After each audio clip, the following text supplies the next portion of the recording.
to episode 11 of the Fire Safety Matters podcast, where we bring you the latest news, views and opinion from across the UK's dedicated fire industry. My name's Brian Sims and I'm the editor of Fire Safety Matters magazine. We're delighted that this podcast is sponsored by the Fire Safety event, which runs at the NEC in Birmingham on the 27th, 28th and 29th of April 2021. To register for the show, visit www.firesafetyevent.com. As always, I'm joined on the Fire Safety Matters podcast by my colleague Mark Sennett, the CEO at Western Business Media. Hi Mark, how are you doing? Yeah, I'm great, thanks Brian. And obviously we always start off this podcast with the news, and you've got quite a big news story to start off with this week. So what have you got for us? It is indeed a major one, Mark. Following on from the major news of BAFE's acquisition of the Fire Industry Association's awarding organisation, BAFE has now issued further details in terms of what's going to happen next. As reported by Fire Safety Matters, BAFE and the FIA recently announced the acquisition of the FIA's awarding organisation by BAFE FireQual Ltd. BAFE strongly believes this will be a prime opportunity for the fire industry to develop an exciting range of accredited qualifications designed to meet the demand for quality assurance of the individual skills and expertise required by the industry itself. This necessity, of course, was heightened by the Grenfell Tower fire and the subsequent lengthy reports on that tragedy compiled by Dame Judith Hackett and the Competency Steering Group. In the independent review of building regulations and fire safety's final report, Mark, Dame Judith actually referenced the lack of a coherent approach towards competency levels and experience required or professional qualifications where these may be necessary, and how these qualifications and experience should be evidenced so that they're clearly understood by all those operating within the system. When it comes to the fine detail, FireQual Ltd will operate as a separate wholly owned subsidiary of BAFE with its own board of directors. The FireQual Ltd board currently is made up of Chairman Lewis Ramsey, the former Deputy Chief Fire Officer of the Scottish Fire and Rescue Service, Pauline Triato, previously Executive Director of the BRE's Academy, Douglas Barnett, who's the Chairman of BAFE, and also BAFE's CEO Stephen Adams. And just for clarity here, Mark, FireQual Ltd will only offer examinations and qualifications. Neither BAFE nor FireQual Ltd will be delivering any training. FireQual Ltd will be working with licensed training organisations, including the FIA, who will offer the approved syllabuses to their learners. BAFE considers this separation from training and examination and invigilation as currently operated at BAFE with the BS 5306 fire extinguisher examination to be important when it comes to delivering independent quality assurance of the process. Following the acquisition, the FIAO will continue to deliver its examinations until FireQual Ltd has established the necessary systems and delivery processes. FireQual Ltd itself aims to make this transition as quickly as possible, with all the requirements for Ofqual and the equivalent standards in Scotland and Wales already underway apparently. FireQual Ltd will take the opportunity to contact a wide range of organisations who currently deliver training across all aspects of fire safety to consider the application of the new range of qualifications that it will be reviewing. FireQual Ltd welcomes any approaches to consider how they should develop and very much looks forward to collaborating with the industry as a whole to progress the future of individual qualifications for the fire safety industry. Stephen Adams has commented, and I quote, "There are natural synergies that will occur along with the BAFE ethos of third-party certification for companies delivered through licensed certification bodies. We believe the introduction of accredited qualifications will only enhance the BAFE company schemes." Stephen, in fact, is the lead guest on this edition of the Fire Safety Matters podcast and outlines in great detail what's going to happen next. Very interesting times here, Mark, for qualifications in the fire sector. Well, I know it's something that you and I are very passionate about, seeing raising of standards and competency across the sector. And for me, this seems like the perfect alignment. BAFE seem perfectly placed to take over as the awarding organisation for there. It just makes perfect sense. It makes sense for FIA, who pretty much are the leaders in fire safety training, to deliver the training. And as you said, there's a key thing here. BAFE are not delivering the training. That's not what they're doing. That is the FIA, and there'll obviously be others down the line. So this seems like a perfect refocusing of exactly how these qualifications will be pushed out to the market.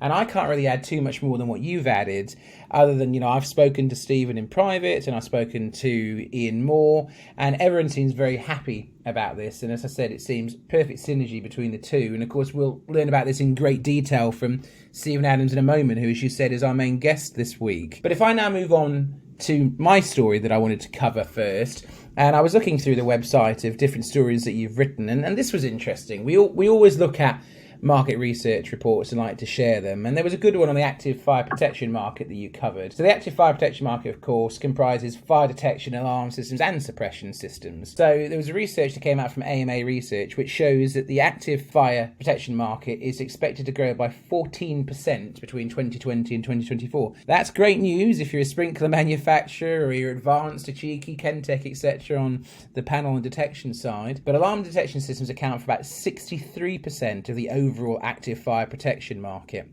having gained slightly in terms of market share over the last 2 decades. The majority of installation of the products and systems going into non-domestic sectors, which of course is where you all work, whether it be in a tall building or you're working in a huge manufacturing premises.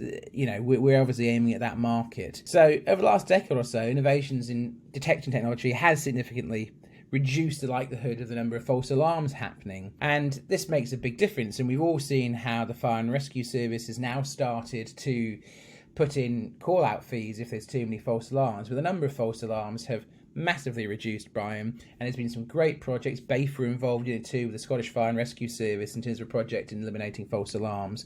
But without a doubt, a large part of this is due to just massive step forwards in the quality of the products that are in there.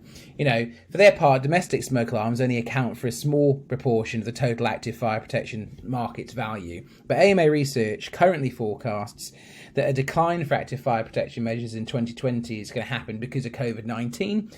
This is obviously based on the closing down of certain building sites and furloughing of employees.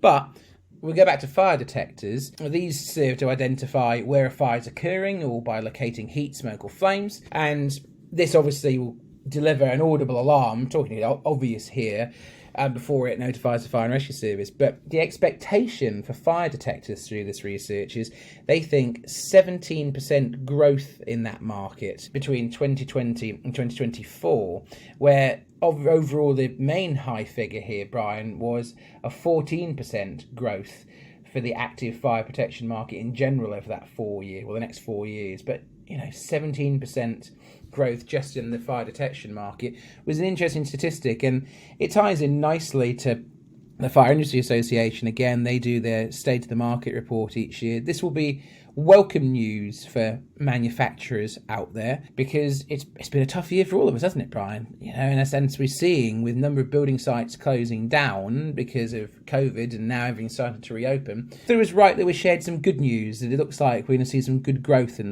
the active market. So I don't know if there's anything you want to add to that, Brian? Yes, Mark. High levels of publicity and greater awareness of fire safety measures, particularly so within high-rise buildings, could indeed stimulate demand for active fire protection products, you would have to say. It's likely this will be witnessed in both new installations and notably so in the replacement sector, of course. Increasingly, businesses are adopting integrated fire and security systems, which is likely to remain a key feature of the industry going forward. For their part, IT-based security systems will often include fire protection systems in combination with other security and safety measures, such as video surveillance, access control and intruder alarms on a single network. Speaking in general terms, Mark, Laura Pardo, who's the editor of the Active Fire Protection Market Report, has informed Fire Safety Matters, and I quote, "The active fire protection sector is mature and has been primarily driven by the wider performance of the UK's building and construction market. That said, changes to building regulations in the wake of Dame Judith Hackett's independent review will provide additional demand for the fire protection industry, particularly with regard to sprinkler systems in high-rise buildings." So again, much food for thought there, Mark. Our first guest on this edition of the Fire Safety Matters podcast initially appeared on episode 3. It's Stephen Adams, the CEO of BAFE. Stephen and the team at BAFE have enjoyed a particularly busy period across the last few months, with the recent announcement that BAFE has now acquired the Fire Industry Association's awarding organisation and is now setting up FireQual Ltd. Fire Safety Matters was the first journal in the sector to publish this story, and to find out the latest developments, I spoke with Stephen about the background to the deal, key appointments being made, and what happens next when it comes to qualifications in the fire sector.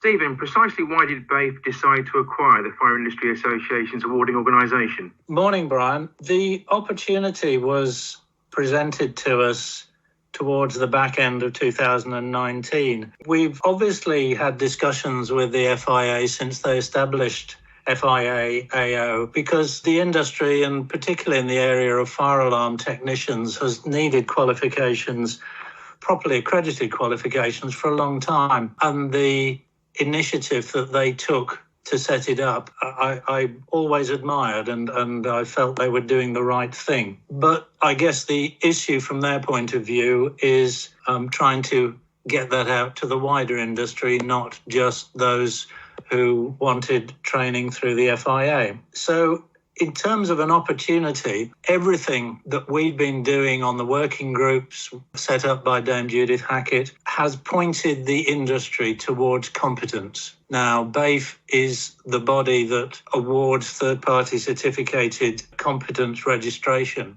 for companies, and it's a natural link through that we start to look at awarding properly accredited qualifications for the individuals. So it just seemed a natural fit at the time.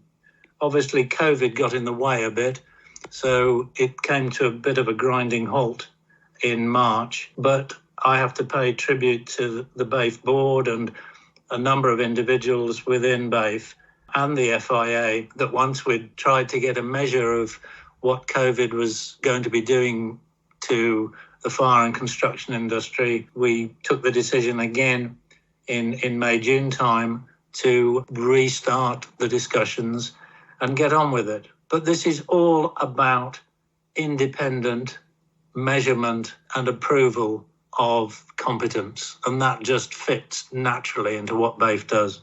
And how did the deal evolve? And can you explain a little about the basics of what happens now in terms of the establishment of FireQual Ltd? Well, as I say, the early discussions were towards the back end of last year when we were approached by Ian Moore and other members of the FIA board, and Douglas Barnett, my chairman, and I had a number of discussions with them about whether BAFE was interested in doing this and what the sort of heads of agreement of a deal might look like. It has always been on the basis that BAFE is not a training organisation. Many moons ago, before my time, so that's 11 years ago, BAFE did provide training for extinguisher technicians, but then that was switched so that we offer invigilation and exams for that particular competence. But we had those discussions, were able to agree the basis of a deal. That obviously changed a little bit with COVID and how it can be done, so that we arrived at a point a little while ago where I set up BAFE FireQual as a wholly owned subsidiary of BAFE British Approvals for Fire Equipment Limited, because I was absolutely certain that it had to be a separate organisation with its own board, but very much linked into BAFE, who will be providing the seed corn funding to set it up. But it needs, again, to be an independent body that offers qualifications right across the sector and related sectors. So we arrived at a point, once the solicitors had done all of their work, where I could begin to look for a qualifications manager, because whilst BAFE has a lot of knowledge about the fire industry, we have very little knowledge about independent qualifications.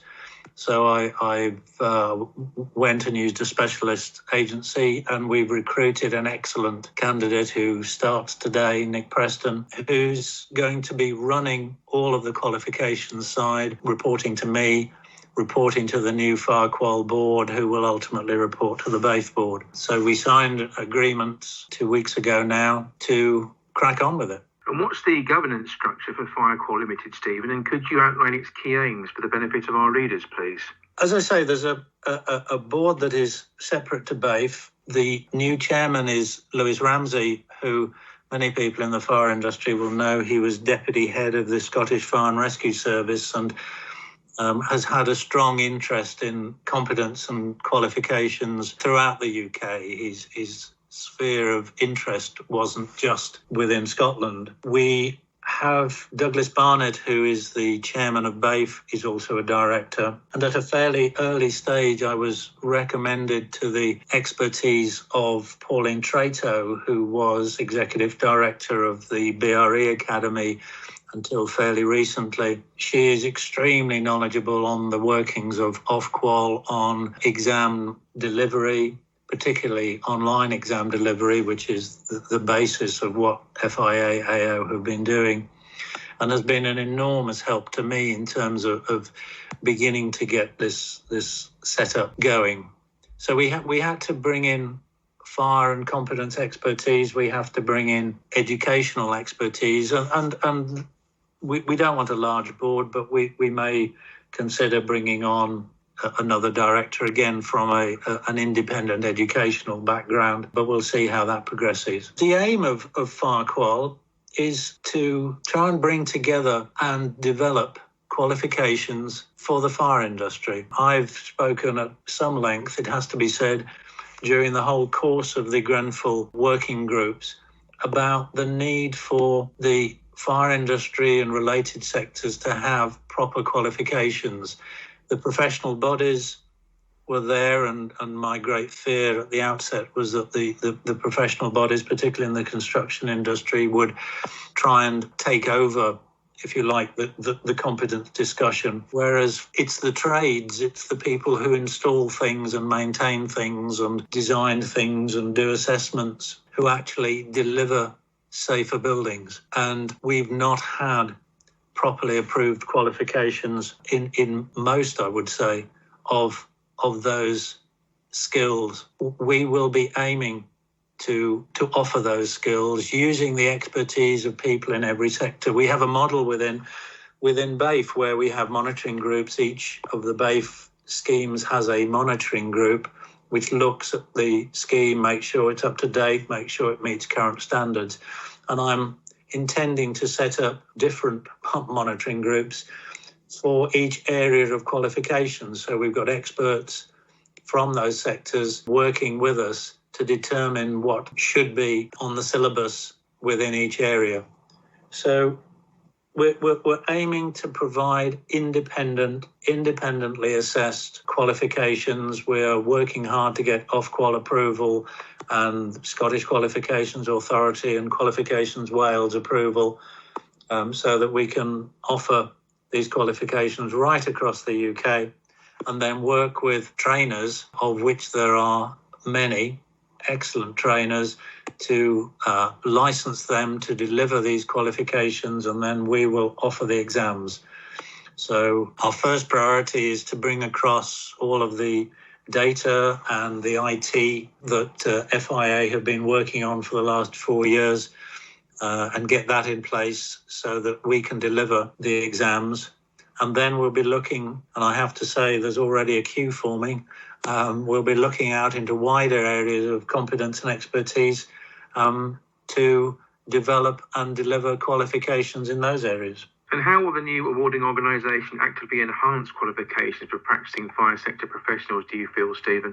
As I say, the first thing we'll be doing, and I would just say, I'm not answering a question quite, Brian, but it's relevant. For the next couple of months at least, FIA will be continuing to provide the exams for their training, whilst we establish our own processes and IT in order to be able to do that. The aim is to get that done by no later than the 1st of November, and Nick's job, together with Pauline and others, will be to, as I say, bring across that data, ensure that the GDPR is right so that we can start to take on those exams and then spread them out more widely. But I think that the key words in this are independence, working with quality approved trainers, and looking at the sectors that we know already are there and other areas that the Hackett working groups have been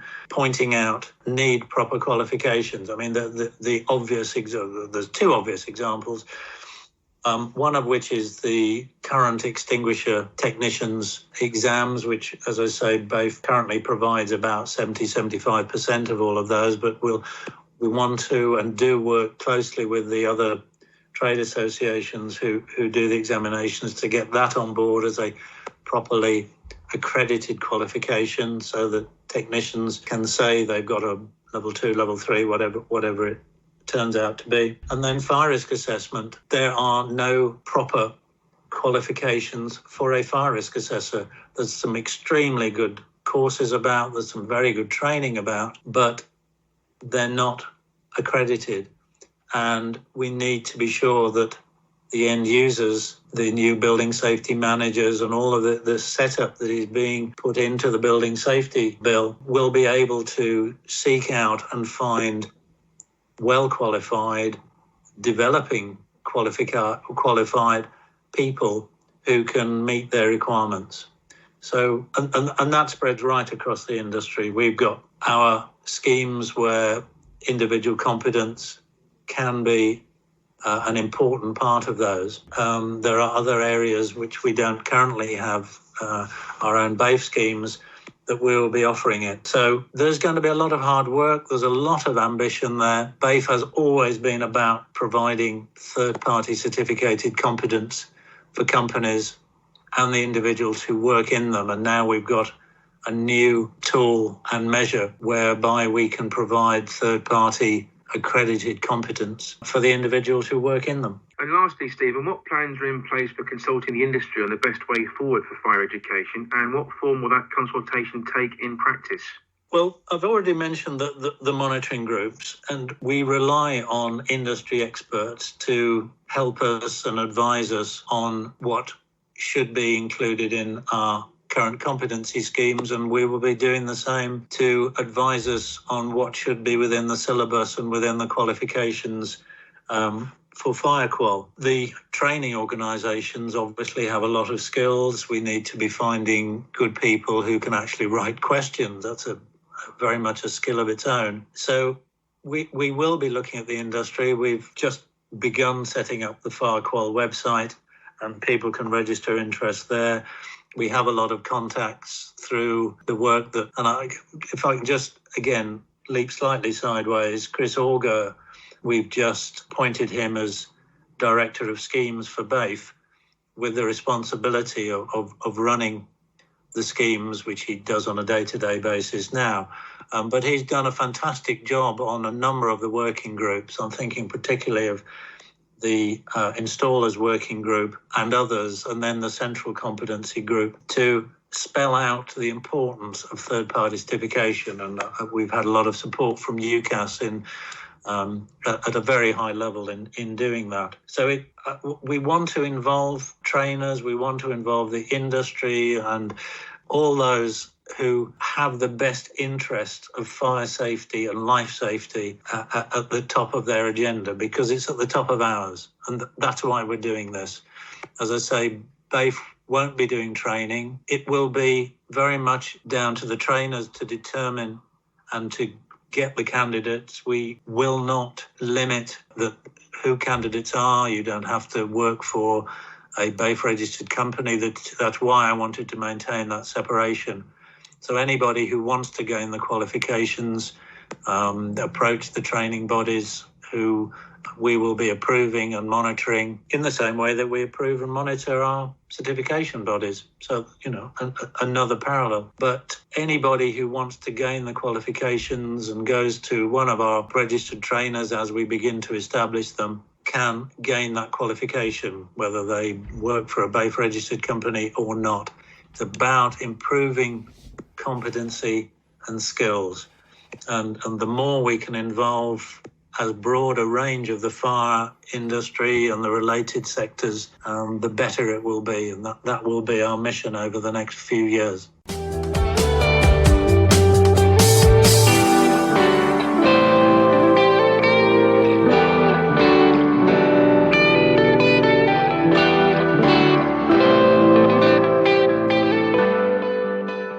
So, Brian, we're going to go straight back into the news now, and there's some news coming out of the National Fire Chiefs Council. Mark Hardingham, who's currently the Chief Fire Officer for Suffolk Fire and Rescue Service, and is also the Chair of the National Fire Chiefs Council's Protection and Business Safety Committee, he's set to take up the role of Chair of the NFCC in April next year for an additional 2-year period. Mark Hardingham is set to succeed Roy Wilshire. who's the current chair, and obviously we had Roy on as a guest recently on the podcast. It's definitely worth everyone going back to listen to Roy's comments. And Roy's held that role ever since the role was formed back in April 2017, and a lot of you guys will know that the NFCC came out of CFOA, it moved on, Chief Fire Officers Association, and now is obviously the National Fire Chiefs Council. So from 2010 to date, Hardingham has served with Suffolk Fire and Rescue Service as Deputy Chief Fire Officer, and now, as I said a moment ago, Chief Fire Officer and Executive Director. And he's got responsibilities ranging from the Fire and Rescue Services through to trading standards, emergency planning, all the way through to health, safety and well-being, equality, inclusion, highways and passenger transport. It's a wide-ranging role as a Chief Fire Officer. His background is from 1991-2010. He was with Essex County Fire and Rescue Service, working in various roles from a firefighter all the way through to Assistant Chief Fire Officer, and has also served as a peer reviewer for the Local Government Association and the Chief Fire Officers Association. And he's led peer reviews in Warwickshire, Lincolnshire and Northamptonshire, and also for the Cornwall Fire and Rescue Service. Since 2018, Hardingham has worked closely with Her Majesty's Inspectorate of Constabulary for Fire and Rescue Services. He's led Suffolk Fire and Rescue Service as one of 3 fire and rescue services to pilot and develop the inspection framework. And in addition, he's also a member of the Inspectorate's External Reference Group. So yeah, Mark's extremely experienced in this and has been a Chief Fire Officer and an Assistant Fire Officer for a great number of times. Seems like a really sensible appointment. I'd certainly like to send out my congratulations to him and also thank Roy for all of his hard work. It was great catching up with him the other week. Roy's worked tirelessly and it'll be a hard act to follow, but it seems like a really positive appointment. If there's anything else you want to add there, Brian? It is indeed a positive appointment, Mark. Teresa Budworth, who's chair of the NFCC's Board of Trustees, has herself paid tribute to Roy Wiltshire as the Council's inaugural chair, at the same time welcoming Mark Hardingham into his new role. Budworth has stated, "Firstly, I would like to thank Roy for his tremendous dedication to and hard work on behalf of the NFCC. Under his leadership, the organisation has achieved so much in a relatively short period of time. It's testament to Roy that the NFCC has established a pivotal role in advising government and supporting fire and rescue services right across the UK while implementing national policy and delivering critical national work streams." Budworth continued, "The NFCC was formed only 2.5 months before the tragic Grenfell Tower fire. Roy offered the sector and government outstanding help and guidance during what was a very demanding period. His membership on the government's expert panel and now as chair of the Protection Board has been pivotal in making change for the better." In addition, Budworth stated, "It's a credit to Roy's leadership that the NFCC is in the strong position it finds itself today, ensuring that the fire safety sector is on the front foot and able to continue to protect local communities with excellence. I offer Roy my sincere thanks." All of the team members here at Fire Safety Matters would like to congratulate Roy on his highly successful tenure as chair of the NFCC. And of course, we also wish Mark Hardingham well in taking on his new role. Yeah, no, Teresa, well, and I think you've covered it very, very well. And Teresa's comments, very accurate. Roy had a lot to do just 2 months after being set up, the NFCC, the Grenfell Tower tragedy happened. So, Brian, what else have you got to us as our final news story this week? Well, we're actually carrying on the firefighter theme, Mark, in fact. Medical and safety technology specialist Draeger is launching its Health for the Firefighter campaign in order to support fire and rescue services in driving the cultural changes deemed to be required in order to protect firefighters' health going forward. The launch itself follows a survey of UK firefighters conducted back in July that unearthed considerable concern over the impact of exposure to contaminants on long-term health. Some 84% of those firefighters questioned, in fact, admitted they were concerned about the risk of cancer. This is a disease highlighted in some scientific reports to be the leading cause of death within the fire and rescue service as a whole. On that last point, Mark, the International Association of Firefighters reports that nearly 2 out of every 3, i.e. 61%, firefighter line of duty deaths between 2002 and 2017 were caused by cancer. Embedded carcinogens in any equipment can easily be absorbed by the men and women using it. The survey by Draeger also found that 68% of firefighters fear the impact of COVID-19 on their long-term health, a point picked up by Brian Hessler.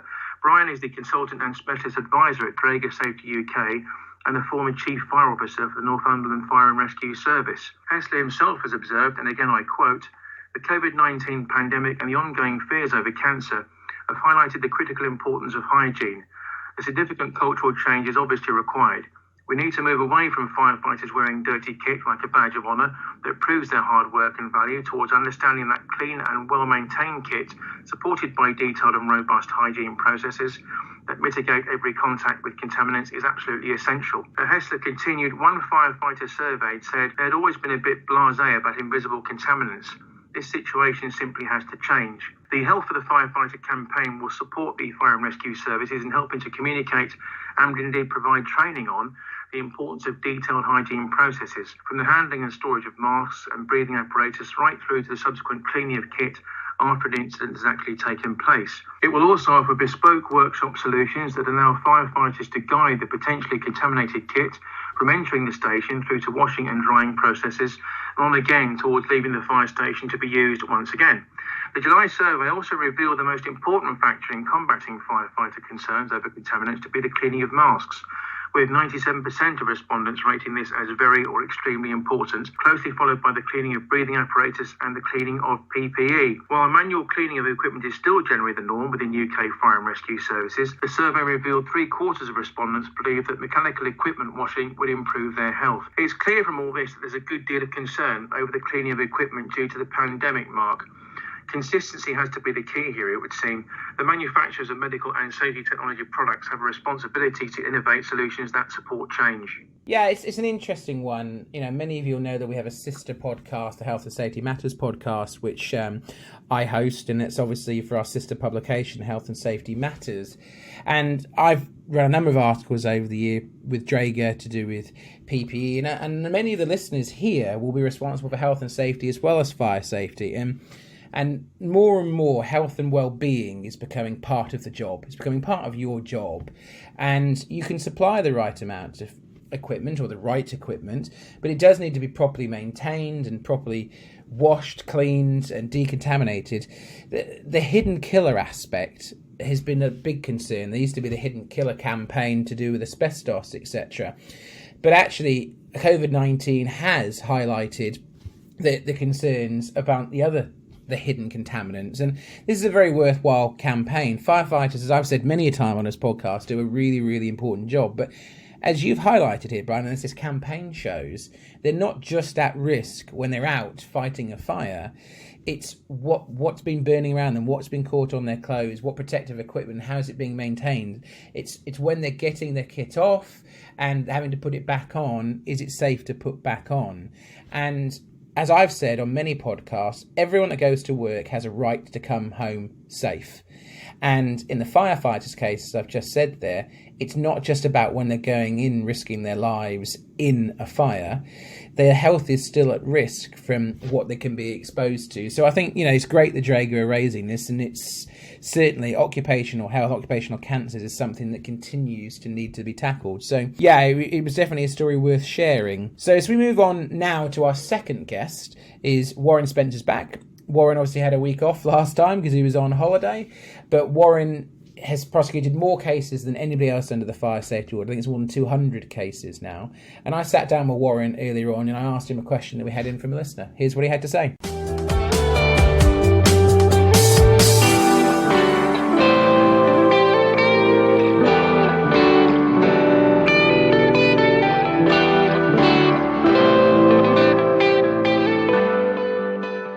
Morning, Warren. How are you?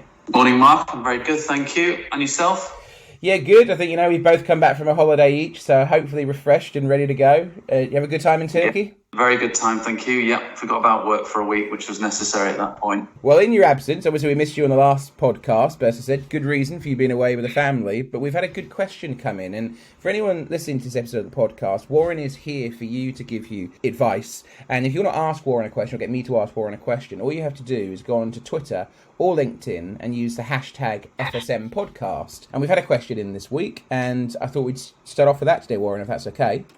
That's fine. Okay, so I'll read it as it is. So I'd like Warren to explain the duty of a holiday company who markets holiday lettings in relation to the fire safety order. An example would be a family have rented a holiday home from a holiday company who only market the property which is privately owned and the property has substandard fire safety precautions.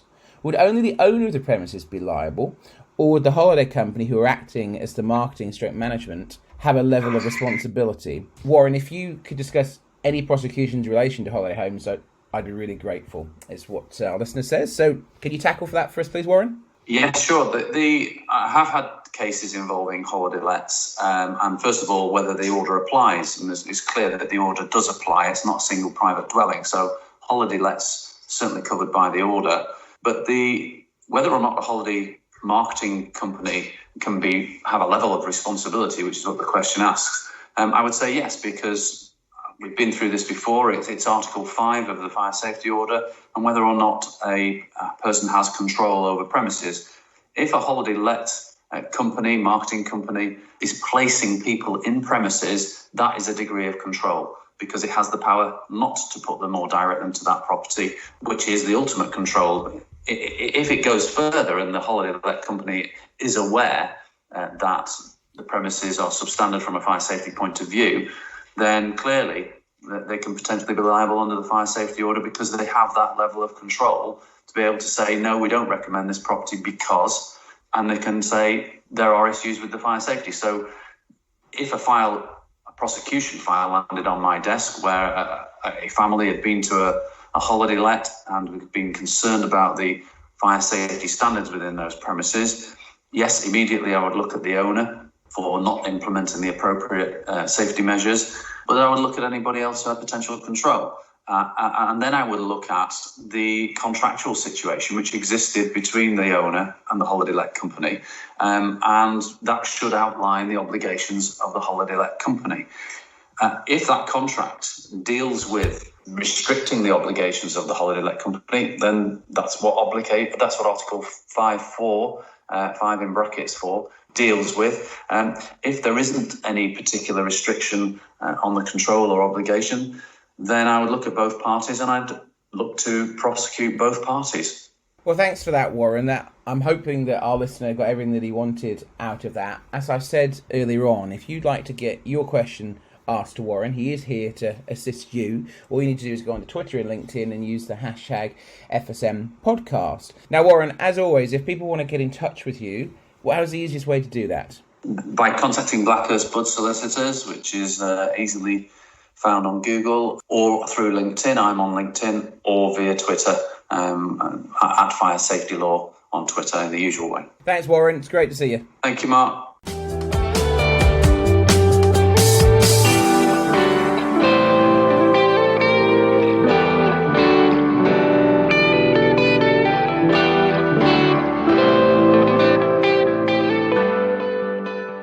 Our final guest on this episode is Andy Spence. Andy is the Sales Director and General Manager at Britannia Fire, the independent producer of fire extinguishers that has now been in business since the 1970s. Ongoing product development is very much key for the business, and with this in mind, Andy tells Mark about the latest thinking in the world of fire suppression.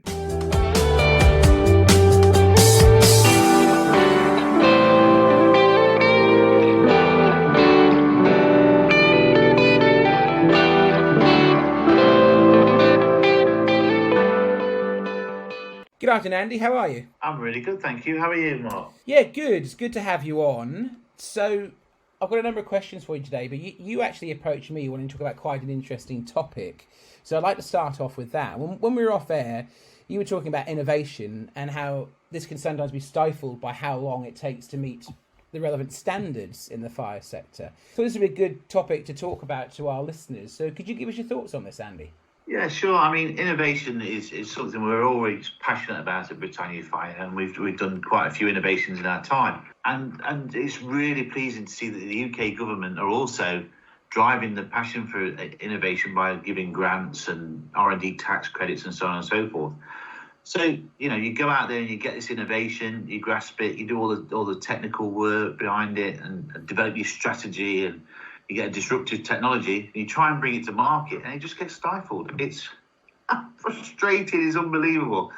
So frustrating. And it does take a long time, doesn't it? It can take up to 5 years to meet the relevant standards. It does, and I think that's your concern, isn't it? That it just takes too long. And you shared with me earlier that meeting standards isn't a legal requirement, is it? No, certainly in the BS 5306 is the servicing standard for portable fire extinguishers is basically it's a code of practice. It's a voluntary standard. A lot of people don't understand that. And because we've tried to get the P50 composite extinguisher into the standards and been met with this resistance from certain members of the panel. What we've had to do is go down an alternative route, and that alternative route is standing outside of the standards. Now, when we stand outside of it, it creates confusion to the customer.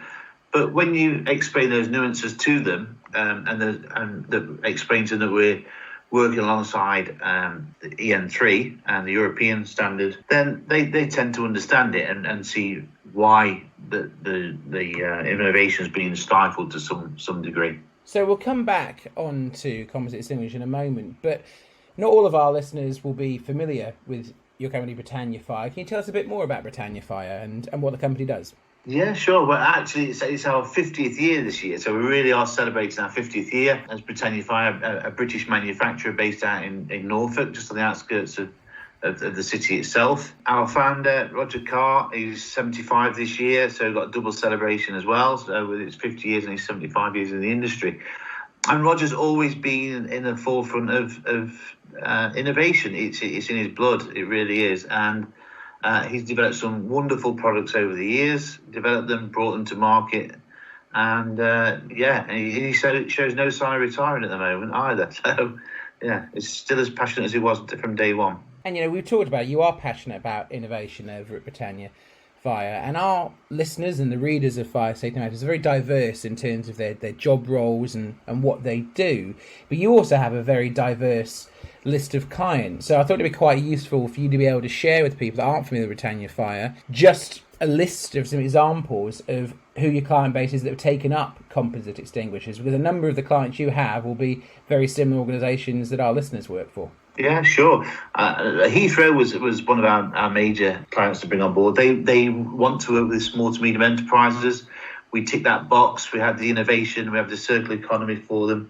So Heathrow was a really good one. We've done many others, such as UBS Bank, Canary Wharf, Autoglass, to water companies. One that we've done really well is in universities. And if you asked me 3 years or 4 years ago how many universities we had on our books, we're about 3. We've now got 19. So, it's growing all the time, really is growing. So, hopefully you won't have to shoot me for asking you this, but can you share with us what's next in your product pipeline? Yeah, we've got some technical advances on a new foam extinguisher, where our current life on our current foam is 10 years. There's been talk of 20 years on this. So that's something we're looking at, and we'll look at very closely and very seriously. And also developing the range further to include a water mist P50. Again, service free, so you won't require an annual service from somebody to 5306, but this inspection could be carried out basically in-house by the end user themselves using our latest technology with our app, which shows you how to carry out the maintenance and also records it for you and reminds you every year.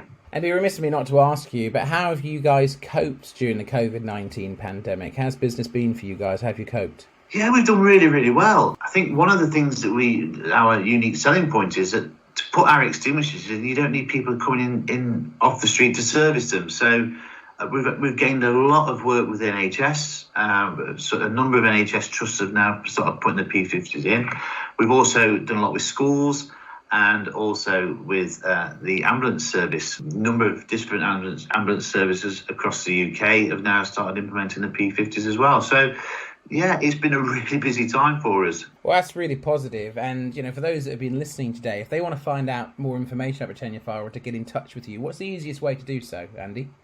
Sales at Britannia-Fire.co.uk. If you drop us an email to that, then we'll get back to you straight away. And can you share the web address for your company website as well? Yeah, we've got two. So it's www.britannia-fire.co.uk. Or if that's a bit of a mouthful and you can't remember it, it's www.p50.co.uk. Andy, thanks for joining us today. It was really great to hear your views. No, thank you. Thank you very much, Mark.